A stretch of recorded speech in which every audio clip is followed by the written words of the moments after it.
Hey everybody, it's the Board Game Blogger. Today I'm here to review Saboteur. Now this is a fun little hidden roll game. It's a hidden roll card game similar to Bang, another hidden roll card game. Plays quick in about half an hour, and here you've got sort of good gnomes and then saboteurs. And the theme of the game is you're trying to dig a tunnel, as the gnomes trying to reach the gold, and the saboteurs are obviously trying to prevent that. It's a great little hidden roll game, casual game. My co-workers, love this game just like they like Bang.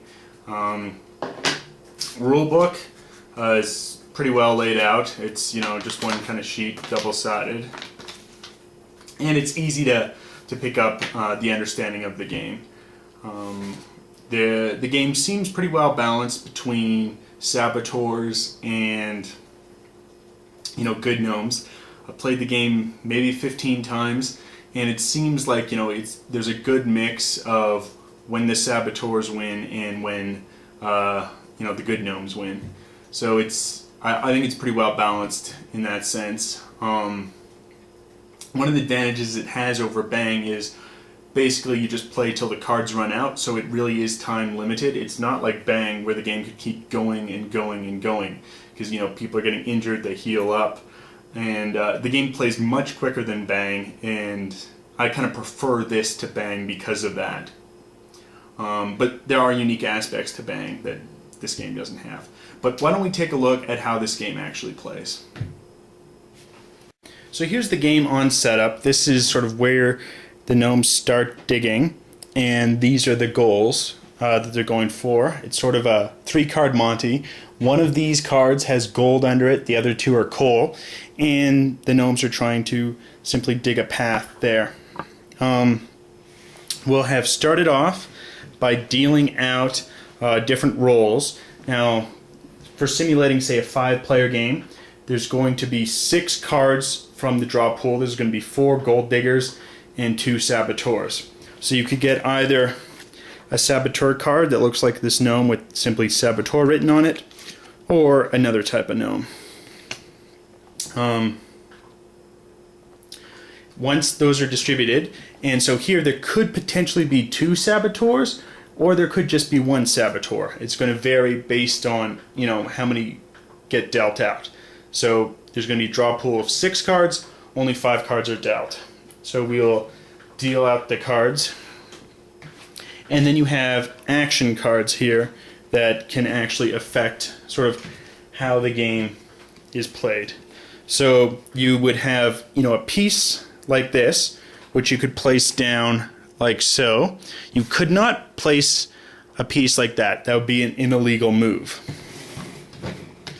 So let's say on my turn, I decide to place a piece here because I am a good gnome, a gold digger, and I'm trying to reach the gold. Then on the next player's turn, they're going to break my cart.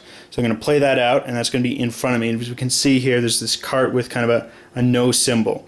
So now my cart is broken, and I cannot continue to build forward. So this is kind of a good sign that that other player is a saboteur, and we'll need to kind of hurt him, prevent him from playing. Now the next player is going to play this card. It's a map card. It lets them look at one of these, and they can see what it is, and then they can put it down, and they're allowed to lie about it. They can say, oh, that's the gold, even if it isn't, or just kind of tell people and mislead them or be accurate.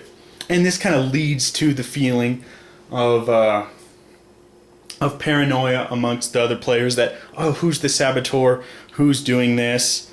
Now, the next player is going to play this, and this is kind of, will restore light and a cart, and they're going to play that on to me, and now my cart has been repaired.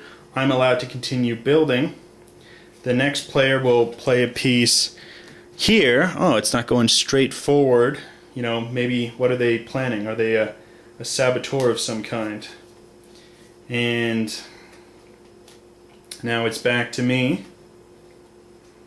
I will place this, giving us another path. And then the other person, they still are able to build. Remember, no one has hurt them, person who broke my cart, and they're going to place this down, and that's going to end that tunnel that way. Now, as the game develops more and there's more pieces being placed, then it's going to be more difficult to place certain cards. So for instance, one could not place a card like so because this cuts off this path and it's not a legitimate path. You could, however, place that there. There's other cards that are sort of rockfall cards that will let you wipe out a piece. So let's say somebody else decides to place a rockfall, they'll wipe that out. Now, this just continues while the gold digging gnomes are trying to make their way to the gold, and the saboteurs are trying to prevent that. The game ends once the card deck is exhausted and everyone's played their cards. Additional move is on your turn you can choose, not to play a card. You can say, oh, I don't have any good cards, and I'll discard the card, and you discard it face down. And you have to discard it face down, and so this is good for still concealing your identity. Maybe it was a card, like here, this one will heal and repair a broken cart. So, somebody else, while I still had the broken cart, if they were also a saboteur, didn't want to heal me, and didn't want to reveal that they had the ability to heal me, they could simply discard that card for their turn and they'll draw a new one. Or they really simply could have had all bad cards. They might have only had a dead end card they didn't want getting put out there, and so they discard it. And it's face down to conceal that identity, sort of builds to the paranoia. And it's a great hidden role game. Gamers love it. I play it with a lot of gamers. It's a great game. It works as a great casual game. My coworkers who are not gamers, they'll play this. And it's a fun game. And you don't have that time problem that you have in Bang, where the game can simply go on and go on and go on. Simply, you just go through the deck and the game is over. It can end even quicker if, the good gnomes can simply make a beeline to the gold. And let's say, they make it, and they make a path here, they then flip this over. Oh, it's not the gold, but then they can continue onwards. The game doesn't end when you find coal. You just got to keep going and try and find the gold. It's a good game if you're looking for a hidden role, casual style card game. This is an excellent pick. Till next time, I'm the Board Game Blogger.